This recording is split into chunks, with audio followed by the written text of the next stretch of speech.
Et je pense que l'administration Trump a aussi envisagé cette possibilité. Mais elle sait qu'elle n'a vraiment plus d'autres cartes à jouer.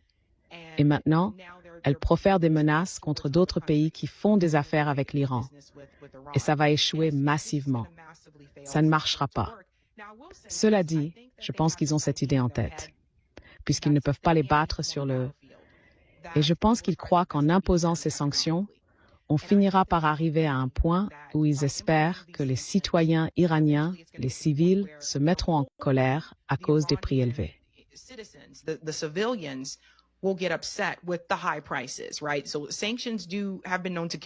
C'est ça. On sait que les sanctions peuvent tuer des gens. Le coût des médicaments augmente. Le prix de la nourriture va augmenter. Je pense qu'ils espèrent que les citoyens iraniens, les civils, seront tellement exaspérés et en colère face au coût élevé de la vie qu'ils se soulèveront contre les gardiens de la révolution et tenteront de renverser le gouvernement. Je ne pense pas que ça va arriver. Et je pense que dans l'esprit de l'administration Trump, ils ont vraiment cette idée en tête, qu'on va quand même réussir à retourner la population contre eux. Eh bien, ça a donné quoi?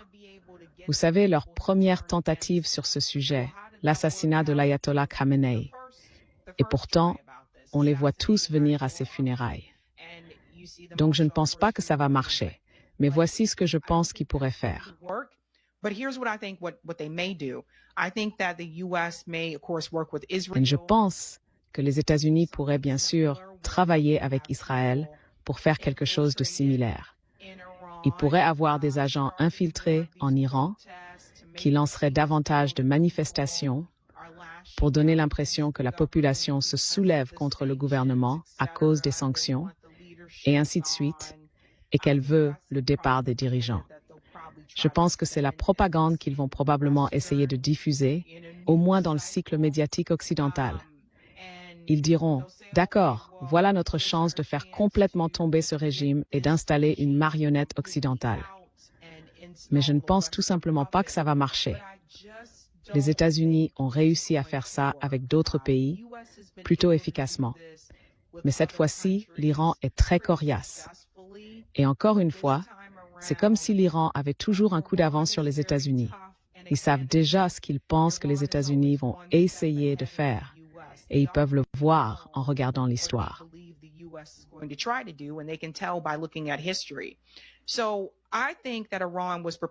Je pense donc que l'Iran était préparé à cela. Ils avaient déjà annoncé que si les États-Unis allaient de l'avant avec ces sanctions...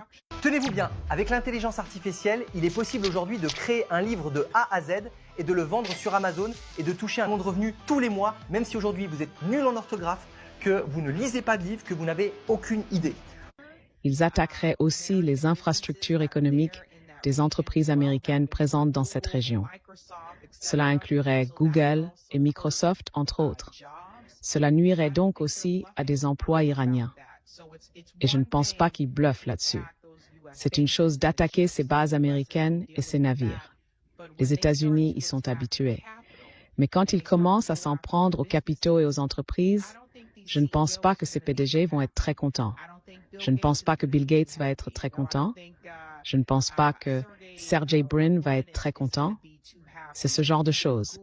Ils savent que, pour faire passer leur message, il leur suffit vraiment de perturber les capitaux et de frapper en retour cette classe de milliardaires.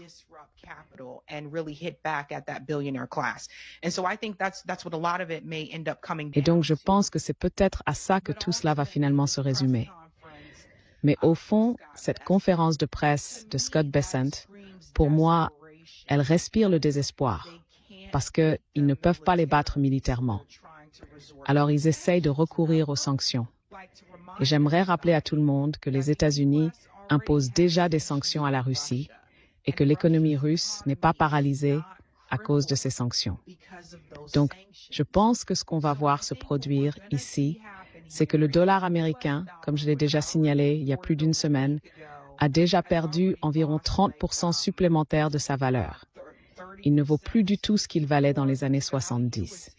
Il a aussi continué à chuter fortement depuis la crise immobilière de 2008. Le dollar américain va subir un choc et il vaudra de moins en moins. is going to take a hit and it will be worth less and less. Eh bien, Sabrina, je peux vous apporter des informations supplémentaires venant de l'intérieur. Les voici. Le Pakistan, comme tout le monde le sait, a 6 voies d'accès vers l'Iran, 6 itinéraires différents. L'un d'eux passe par le port de Gwadar, qui est immense. C'est le plus grand port en eau profonde du monde. Il a été construit par les Chinois. D'énormes navires venus du monde entier y accostent, vous savez, déchargent leur cargaison, et dès le lendemain, elle est acheminée par voie terrestre en Iran. Il existe 6 itinéraires de ce type, et le Pakistan a annoncé qu'il n'allait en fermer aucun. En fait, le Pakistan a annoncé qu'il allait encore accroître ce trafic. Ils vont ouvrir davantage de corridors.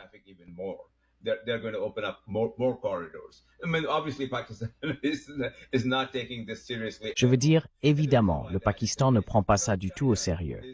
Et si c'est le cas, c'est parce que la Chine soutient fermement le Pakistan. Je veux dire, exclure l'Iran du système du dollar, c'est exclure l'Iran de quelque chose dont il est déjà exclu depuis 47 ans. Et l'Iran ne commerce plus en dollars.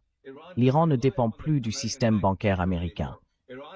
L'Iran fait du commerce dans sa propre monnaie, par troc. Et les Russes font ça avec l'Iran depuis déjà plus de, 4 décennies.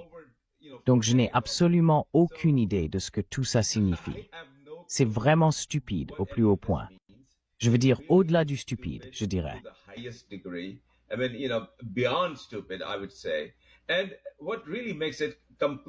Et ce qui rend tout ça complètement ahurissant, c'est que j'en ai la certitude absolue, parce que je l'ai entendu de la source.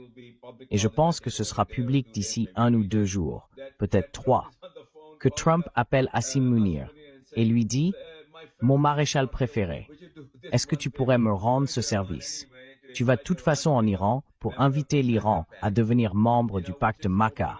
Vous savez, ce qui ouvre à l'Iran d'autres perspectives, d'autres relations géopolitiques qui le rendront de plus en plus fort. Le Pakistan, la Turquie, l'Arabie Saoudite et maintenant l'Iran. Et est-ce que tu pourrais leur demander s'il te plaît, s'il te plaît, s'il te plaît? Vous savez, redevenons juste amis. Revenons en arrière. Est-ce qu'on peut redevenir amis? Je veux dire, c'est vraiment ce que Trump demande. C'est tellement stupide. Vous savez ce qui est intéressant aussi? Donald Trump n'a toujours pas fait de déclaration publique au sujet de cette invitation adressée à l'Iran à rejoindre le pacte de défense. Il est resté très discret là-dessus. Et je trouve ça très curieux. Vous savez pourquoi ne rien dire? L'Iran. Vous essayez d'isoler l'Iran, et maintenant l'Iran n'est plus isolé. Fine.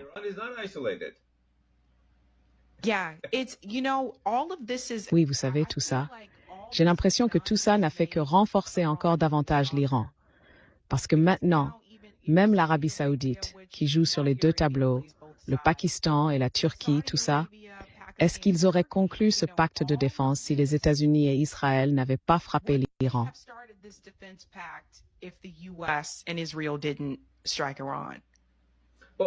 Eh bien sûr que non. Exact. Tout cela, c'est l'œuvre de Donald Trump.